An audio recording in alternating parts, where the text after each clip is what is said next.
pula în dracu? Dar unde era când ai spus? Eram pulă și ăsta la Oltenița, să plimba cu flup. Să vină în București, dă-le pula mea. Și pădare. Că doi eu o puteam pe Magda și toate. El s-a frecat pe coaie.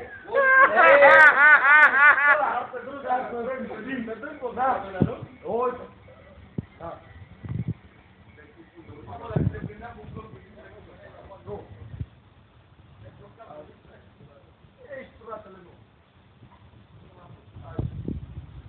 Până la fundul tău sau la fundul?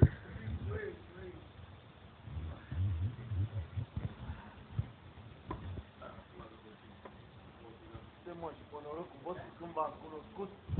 Pe tine, mă, pișatule! Eu? Nu pot, fratele meu, nu pot, fratele meu.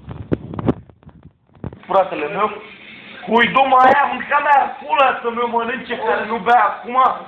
Te-a put în gură, mă! Nu, mi-a trecut vremea. Vrei să devin recalcitrant? Nu mă, nu te spătezi. Știi că devin recalcitrant. Bă, pula, în dracu, dacă nu devin recalcitrant. Nu te spătezi. Pula mea, că te put în gură. Și te put. Bebe, vezi că trebuie să-l pun pe n-ai și tu. Dă-mă potolea.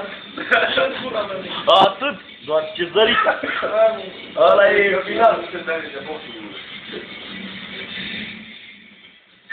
Aaaa, băgăm pula mea.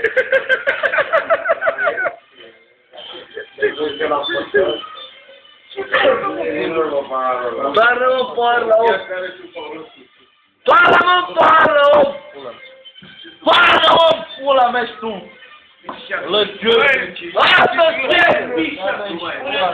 Pune la pula mea și tu mai spui Dumai. Mai pula ta.